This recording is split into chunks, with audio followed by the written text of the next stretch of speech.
This is Sports Jam. I'm Doug Doyle, and today the topic is women in sports. A very important topic that needs more attention every day. And my guests are two of the most innovative and successful executives and marketers in the sports world. Joining us is Kathy Francis, the president of WISE, or Women in Sports and Events, which is the leading voice and resource for women in the business of sports. Thanks for being here, Kathy. Thanks for having me, Doug. And also joining us is Andrea Brimmer, Chief Marketing and Public Relations Officer for Ally Financial. And she's one of this year's honorees of the 27th WISE Women of the Year Awards. Great to have you on the show, Andrea, and congratulations. Thank you. It was one of the greatest honors that I've ever received. So I really am excited to be here with Kathy and you today, Doug. And our audience will know exactly why after you listen to this edition of Sports Jam.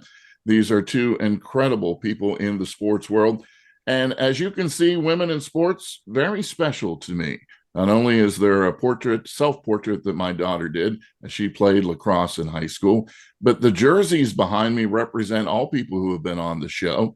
Former WNBA star Ashley Battle, Trinity Rodman, the NWSL soccer star.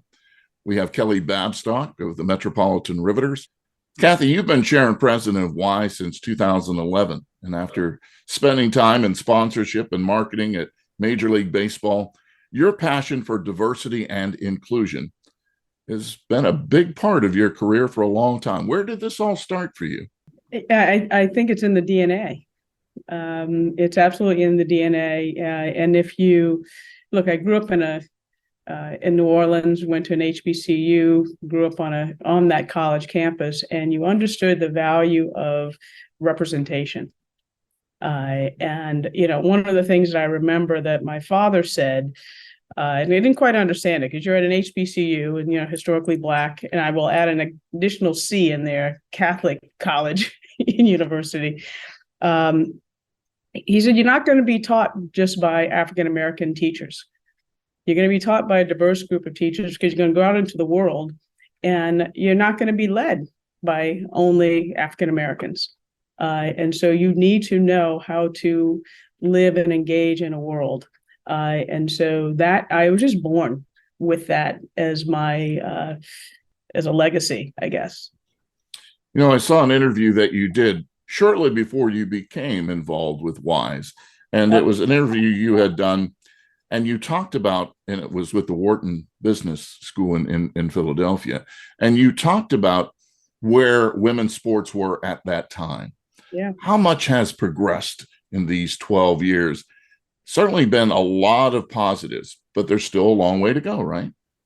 There's still a long way to go. And I think, and yes, a lot of positive. I mean, we just finished a phenomenal weekend of basketball with LSU and Iowa, and really the entire tournament for women was just amazing. And I can't wait for Andrea to talk about the work that she's doing and spearheading. But yeah, there's still a lot more to go. I think with more exposure. And that's both on the court and off the court, with more exposure and more people in positions of power and authority to make decisions, then you will see more movement. And I think what you're seeing, look, I started baseball in 1990. There were certainly women there, but not as many as represent in the business space today.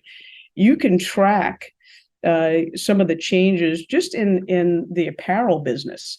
And having clothes that fit for women and are styled for women, but still carry the brands that we want to show that we are fans of a sport. You want your daughter, I love that you're a girl dad.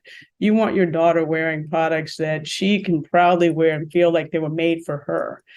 A lot of that has to do with the fact that women were in positions of power to make those recommendations and move those decisions forward. And so I think the more exposure we get for women playing the game, the more exposure and an opportunity for women to lead, we're going to see continual growth in sports in general, not just in women's sports. One of the reasons why you see title games and playoff games in prime time on television is my other guest, Andrea Brimmer. She is a leading force in making sure with Ally that these games get the same kind of attention that the men's games do. And Andrea, Chief Marketing and Public Relations Officer for Ally, as I mentioned, you have been a big sponsor. Ally's been a big sponsor of the NWSL, the Women's Soccer League. And when it comes to sponsorship, you have said never just to slap on a logo and then just walk away. That's not what it's all about. It's much more than that. Go into that a little bit for us. Yeah, look, any brand can come in and just pop a logo on something and kind of set it and forget it. For us, I think it's all about what impact you can make, what value can you bring, not only to the fans, but to the league, to the players, to the totality of the experience. And NWSL is near and dear to my heart. I'm a soccer player, former soccer player at Michigan State University, go Green. And so soccer has been a passion point of mine my entire life, and I think has been formative to who I am, as have sports and not only me as a person, but the trajectory of my career. And I think through sport and through the things that we can do as a sponsor and as a brand to make sport better, to provide greater exposure, to provide greater opportunity, you're not only just changing the way that people think about sports, but you're changing people's lives. And that's why we feel like it is a responsibility of ours to not just do a logo slap, but to do the work and do the things, as we always say.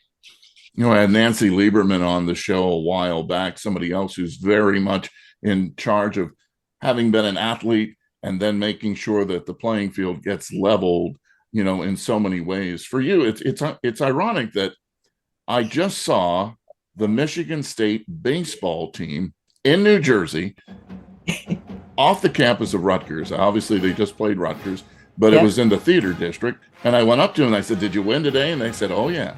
So the Spartans are doing well in baseball as well. And we know the basketball programs are always great there. Let's go back to your soccer days at Michigan State.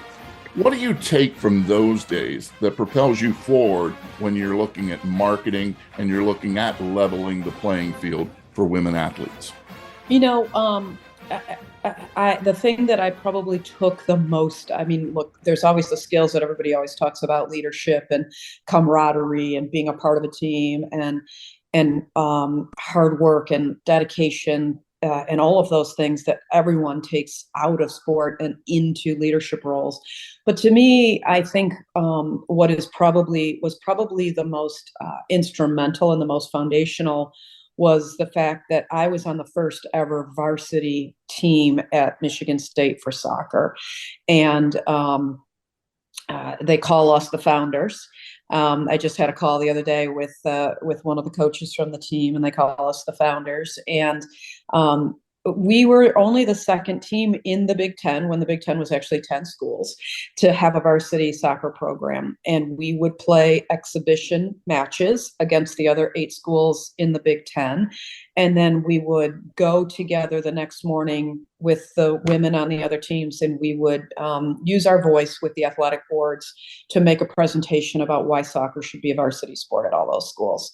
And for me as a college student, it was the first time that I understood the impact of having a platform and using it, and really understood the impact of banding together with other women to make change, to Kathy's point, around why representation matters, around why parity and inclusion are critical components. And it was a lesson as a young woman that I will never forget. And it is a time that I'll never forget. And probably one of the most gratifying moments of my life was about 2 years ago. Allie Krieger came up to me at an NWSL game and said, "I played soccer at Penn State, and I know your backstory, and I just wanted to thank you, because it's because of women like you that I got to play varsity soccer." So, you know, those are like impact moments you'll never forget, and they're the kinds of things that push us to continue to do more.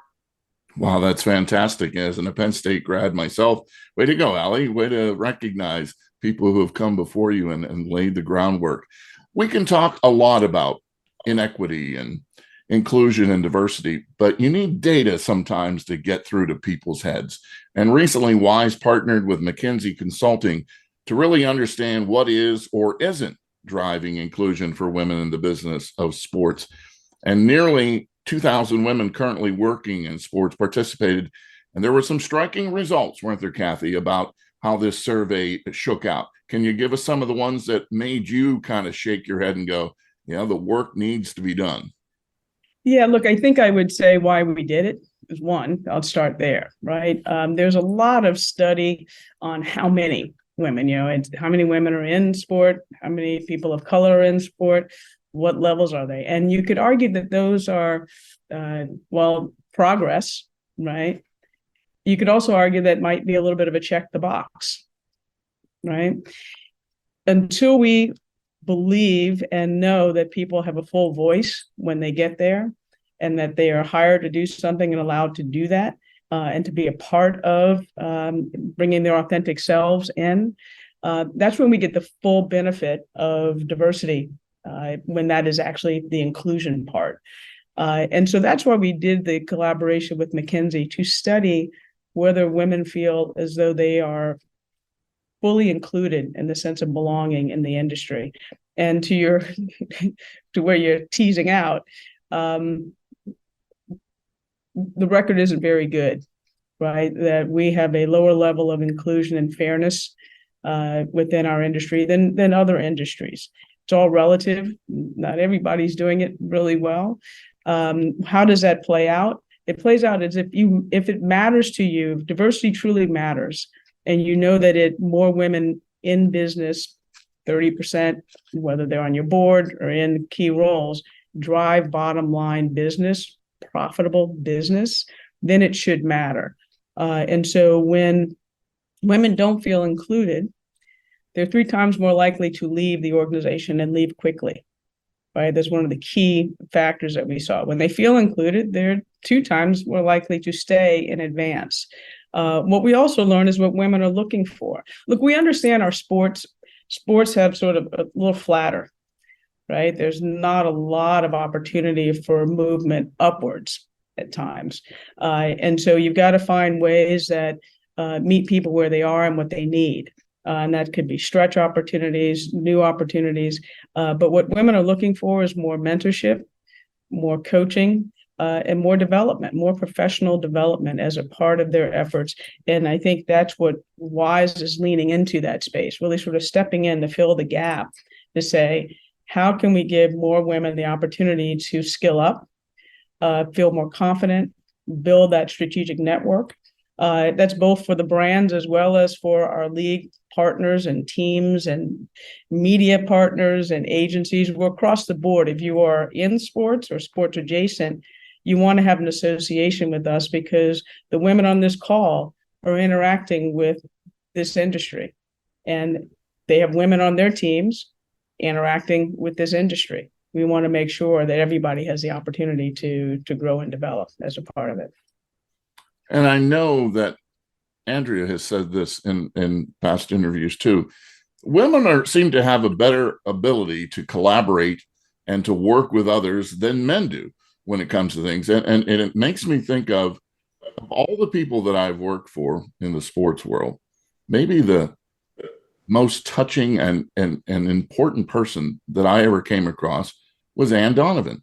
When Ann was the head basketball coach at Seton Hall University, of course, she was tremendous basketball player and Hall of Famer and coach for the Liberty and whatnot. But she made me feel a part of that team. And all I was the public address announcer, right? She made me feel like I was included in that team. She would get me Christmas cards with everybody to sign it. She made me feel like, I was important. And I will never forget the late Ann Donovan for what she meant, not only to me, but to the world of sports and to basketball. So I think that's big. Do you agree with that, Kathy? That kind of thing, that women seem to have a better way of working with each other, not only women with women, but women and men, once you break through the barrier. Oh, I'm not going to disagree with Andrea at all. Look, Andrea works at a company called Ally, and she is an ally, right? And everything that Andrea is doing is built on this notion of empathy and sense of belonging, giving everyone an opportunity Sports is not something that when you walk out there, whether you're playing tennis or soccer or basketball, where the other team starts with extra points, right? That's just not what sports is. We start here and then we all compete together. Sports teaches us how to do that collaboratively as a team. And women just have a little something extra. And I think that falls in the empathy space, in understanding that we also don't have all the answers. We care about you. We care about your success. And that means we're going to collaborate to help, because I'm going to get better if you get better. And that's just, I think it should, in many ways, it's baked into our DNA, but I would absolutely not disagree with Andrea on that one for sure.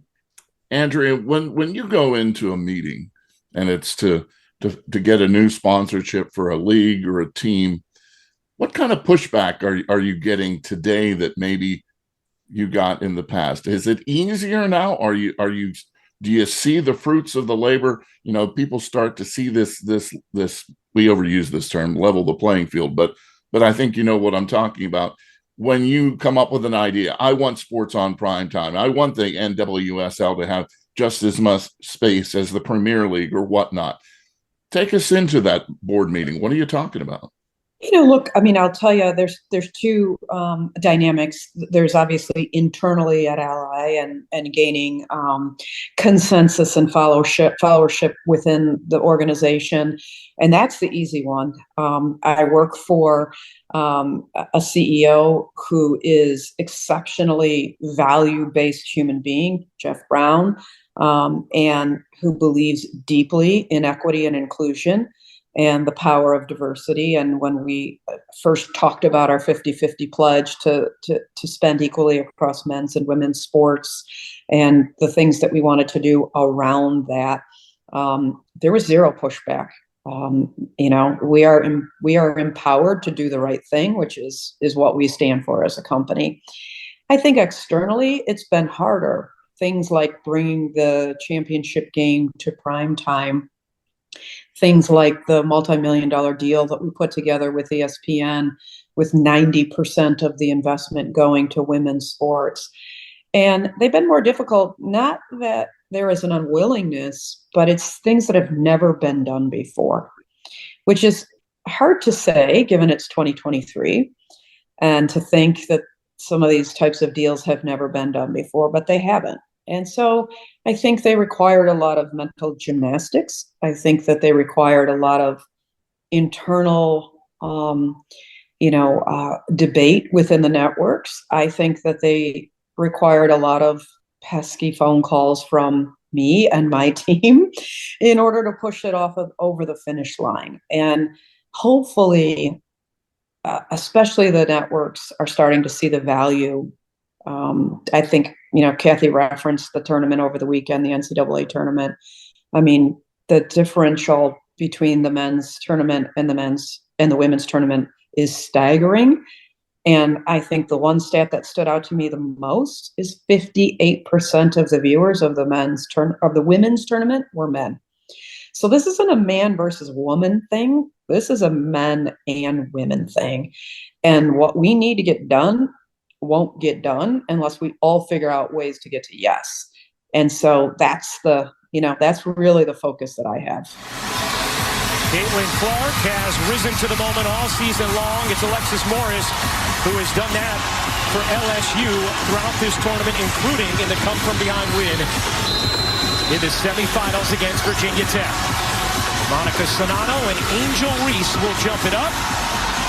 And the national championship game is underway. And Andrea, correct me if I'm wrong, but one thing I think that has been good in women's sports is we've had some superstar athletes like behind me, Trinity Rodman, who have become the face of certain sports. And that helps in itself when you have LeBron James with the NBA. And, because it seems like because players move around more than ever, especially in college basketball now, if you have a name on your team, it draws attention. And we have had so many great women athletes now who are the reason people are tuning in just to watch them play, maybe not their team, right? Especially in the tournament, right? When we talked about Iowa, people were tuning in to see her play, right? Right. And what's going on with this team. So do you agree with that, that more and more stars are helping lead the way? And when you think of the women's national soccer team for the U.S., you think about the star players there. Is that what's happening?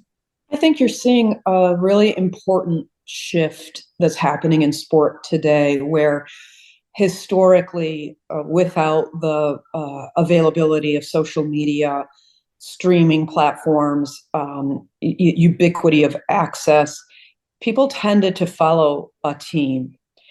Today, the shift that we're starting to see is that fandom is being created around an athlete, and that fandom is accelerated by that athlete's social media presence, by the access that people have to athletes today, by the availability of media, especially through these streaming platforms where you don't have local market lockouts and you can watch really any game anywhere if you pay the right price.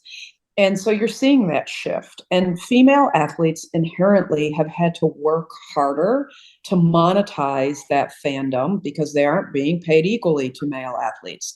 And as a result, you're seeing that they have great social followings. They work really hard at this almost side hustle to build their personal brands because they have to. And that's creating exceptional fandom for these female athletes. And so, yeah, I mean, look, Caitlin Clark was a huge story and probably a big part of the reason that people tuned in. Angel was a big part of the story and a big part of the reason that people tuned in. In the NWSL, you have everybody from Alex Morgan to Megan Rapinoe to Trinity Rodman to Sophia Smith. And the list goes on, these incredible athletes that doesn't matter where they play, people are tuning in to see them, but also tuning in to listen to their impact on society and what they have to say. And I think that we're at a really interesting inflection point in that regard that is critical to the future of where sport is going. It's about investment, right? There's always been talent in the women's game. There've always been stars in the women's game. We can go back to the 99ers, right? And then when everybody said, we've got to have a league now. And because there wasn't the investment like an Ally is doing, they didn't get the airtime that was needed. So it was 6 in one, half a dozen in the other. Like, people don't want to watch them. Well, they can't watch them that's not there, right? And so everything the women have had to do, bootstrapping it all the way through, has gotten us to this point, right? And the true investment is what's going to take it over the top. Social media is social media. I mean, it's the good, bad, and the ugly, right? It can make or break you just that quickly. But women have not had the investment that they've needed to, having a team around them, right? The agent, the marketing person, the social person, all of those components. When women don't have that, they've got to do it on their own, where, the top paid athletes have access to all of that. And so the whole surround sound that's going to come from all of this is going to continue to elevate the game. And see, people care about talent. They want to see great players. And they don't care if they're a man or a woman. If it's a great player, if it's a great game, a competitive game, they will watch. What I want to see, in addition to that, is more women leading these organizations, because that is also going to further elevate the game. So we got a lot of women that are leading on the men's side, and we've got, Jessica's now at the NWSL, and we've got women who are leading the business and the operations side of sport. More of that needs to happen so we can continue to advance the game for everybody.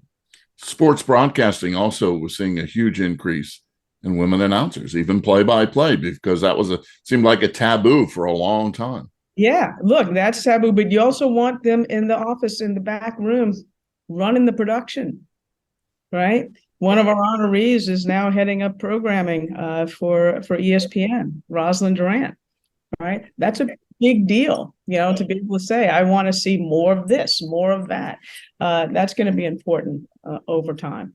So how do you do that? How do you make that happen? I think it's the collective work that we're doing. Yeah, you talk about collaborating. It's about, the work that Andrea is doing and pushing for more. Brands have the power to push for more inside the business as well, right? And saying we want to align with organizations that are aligned with our values as well, right? So that makes an impact. The work that we continue to do in making sure women have this network, excuse the pun, allies in support of their advancement, sponsorship, training, every single day. We're working towards that, and that's going to make the difference. And that is making the difference. Being able to show women the Andrea Brimmers, the Joe Gregories, all of the women that we honored, Carla Williams, the $1 billion Hillary Mandel at Endeavor, to show women in these different roles and to say that you can achieve what they're achieving and make a difference, that's what we're working towards. Yeah, and I would build on that, Doug. I agree with everything Kathy said. I think as leaders, we have a responsibility to be intentional about hiring and building teams that are inherently diverse. And I look at my sports marketing team within my marketing organization, 70% women. My head of sports marketing is a woman, Stephanie Marciano. My head of brand events and sponsorships, Bridget Sponsky, a woman. The leaders that are reporting to Stephanie that run our NASCAR relationship, our women's sports relationships, our Pistons and Hornets relationships, all women. And I was intentional about that. Not that I would discount a good male candidate, but I wanted differentiated thinking to drive real change. And that's where ideas like a 50-50 pledge emanated out of.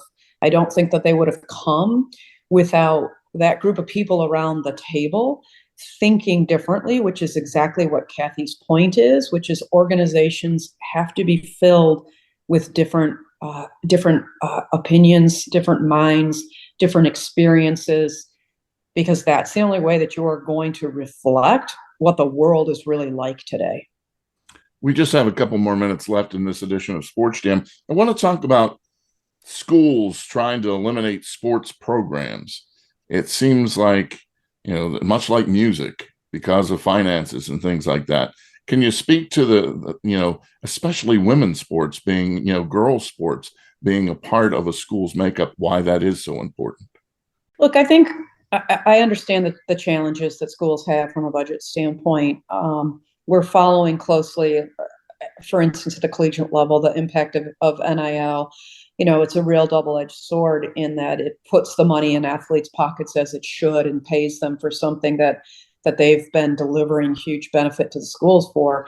But it is also harmful, particularly to women's programs, because so much of the investment that used to go directly from athletic or from boosters into athletic funds to fund, some of the nonprofit sports, particularly women's sports, are disproportionately now going to male athletes. And so the impact of everything, of the business of sports around college athletics and high school athletics, a lot of the pressure that's on Title IX right now, these are all big and important issues. And elimination of sports in schools would be detrimental on every level.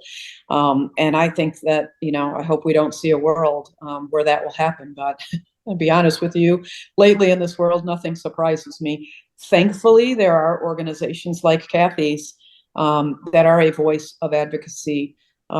Organizations like, what Billie Jean King runs, and strong voices and strong women and legends like Kathy and Billie Jean and others that are not going to stop fighting, and a lot of brands that will be right behind them to make sure that those things don't happen.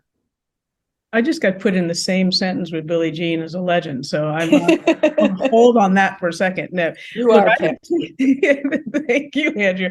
I would take it to even further, right? We're starting out at the very grassroots of sport and physical education in schools. all of that going away, and the journey, the feeder system for sport, right? And it's going to impact us in a whole lot of ways in terms of our mental health and all of those things, but also in the talent acquisition for sports, in the fandom and the viewership, because where's that talent? If you're eliminating opportunities, you're eliminating potential workers, players, fans, etc. And the ripple effect is devastating. I don't have anything else to add about what Andrea said around the value of in Title IX and the funding, but I think we have to even look at it even more broadly, that it will truly impact the business of sport. I would say just the business of America. Of America, absolutely. Right. We know empirically through a study that was done that 94% of C-suite women in the Fortune 500 played sports. 54% played at a collegiate level. Those women are now in positions across every industry. And eliminating sport for men and women, I would venture to guess the statistics are very similar for men. The elimination of sport and the impact that can have on the future leaders of American business is pretty terrifying. So yeah, let's hope that doesn't happen. Yeah, and what sport means to the social fabric of our country. Right. You alluded to that a little bit as well in terms of social justice and what the women did during the social justice movement and that impact on our country today. I don't want a world without it. I'll put it that way. Well, I could listen to both of you talk for a long time, and you bring up Billie Jean King. One of the highlights for me ever was getting to play a game of tennis with Billie Jean King. Wow. And if you're wondering, of course she won. I was going to ask you, Doug. Of course she won. I want to thank our guests today on SportsJam, Kathy Francis, the president of WISE, and also Andrea Brimmer, Chief Marketing and Public Relations Officer for Ally. Tremendous job that both of you are doing. Let's hope it continues to grow. And when we turn on prime time, we're seeing tons of audiences just react to all the different women's sports out there. For the ladies behind me, I want to thank you for joining us on SportsJam. Thank you. Thanks for having us. Kathy, it was fun. Thanks, Doug. Yeah, always.